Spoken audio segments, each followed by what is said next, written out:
அஸ்ஸலாமு அலைக்கும். எல்லாம் எப்படி இருக்கீங்க? இறைவன் கிருபையால எல்லாம் நல்லா இருப்பீங்கன்னு நம்புறேன். ஹலோ ஃப்ரெண்ட்ஸ், இன்னைக்கு நம்ம ஃப்ரை பேன் தமிழ்ல அரேபியன் ஹோட்டல்கள்ல நாம ஆசையா வாங்கி சாப்பிடுற அதே பஞ்சு போன்ற அல்டிமேட் குபூஸ் ரொட்டிய வீட்லயே ஓவன் இல்லாம ஈஸ்ட் இல்லாம தோசைக்கல்லுல எப்படி பஞ்சு போல செய்யறதுன்னு பார்க்க போறோம். வாங்க மக்களே, டக்குன்னு வீடியோக்குள்ள போலாம்.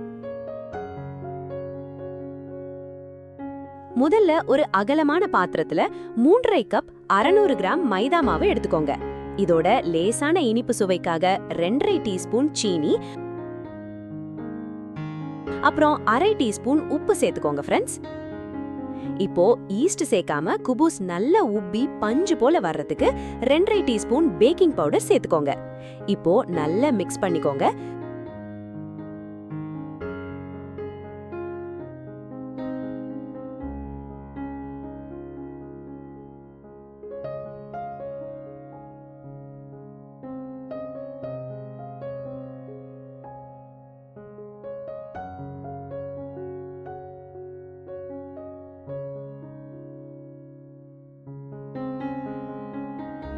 கூடவே ரொட்டி சாஃப்டா அடுக்க 2.5 டீஸ்பூன் வெண்ணெய் சேர்த்துக்கோங்க மக்களே.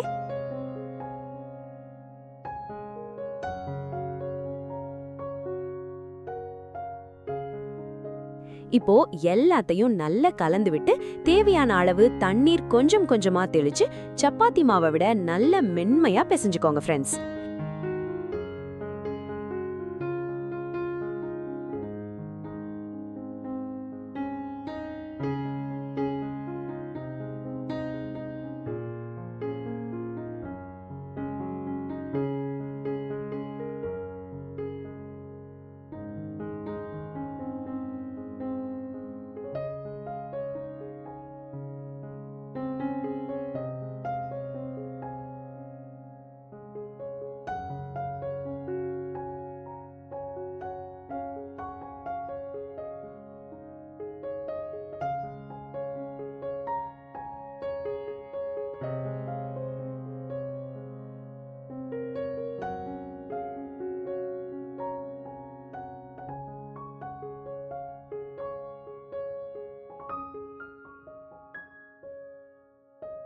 பிசைஞ்ச மாவை ஒரு துணியை போட்டு மூடி 20 முதல் 30 நிமிஷம் நல்ல ரெஸ்ட் எடுக்க விட்டுடுங்க.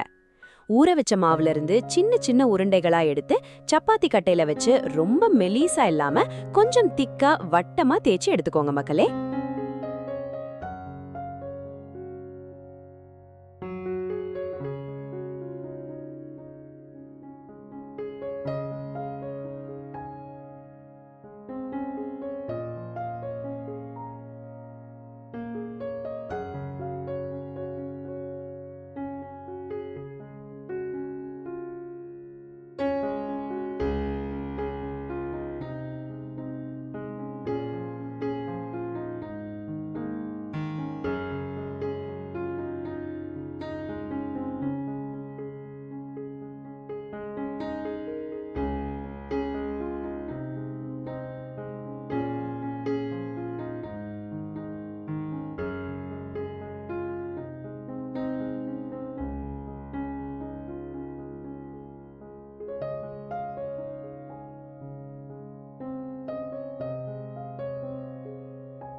தோசைக்கல்ல அடுப்புல வச்சு நல்ல சூடானதும் நாம தேய்ச்சி வச்சிருக்க குபூஸ போடுங்க.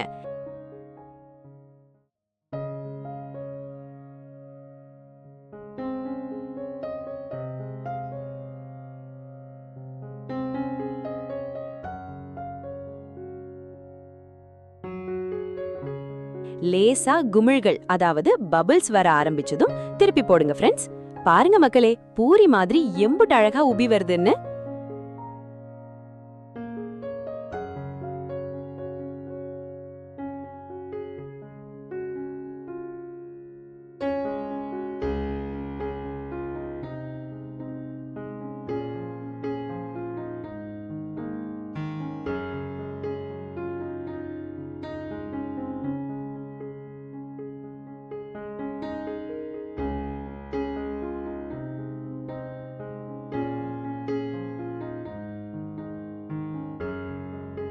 அடுப்புல இருந்து எடுத்த சுட சுட குபூஸ பிச்சு பாத்தீங்கன்னா பஞ்சு மாதிரி அம்புட்டு சாஃப்டா இருக்கும் ஃப்ரெண்ட்ஸ். இதுக்கு கூட ஷவர்மா, கிரில் சிக்கன், அல்ஃபாம் அல்லது ஹம்மூஸ் வச்சு சாப்பிட்டீங்கன்னா அராபியாவே உங்க வீட்ல இருக்கிற மாதிரி இருக்கும்.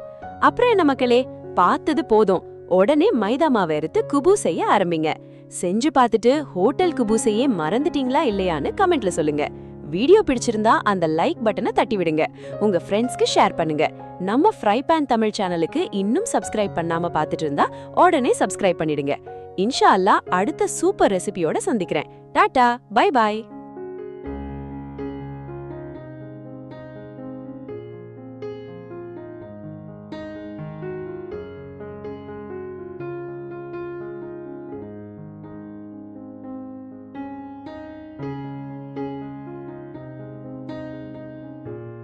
மீண்டும் ஒரு நல்ல ரெசிபியுடன் சந்திக்கிறேன். அஸ்ஸலாமு அலைக்கும்.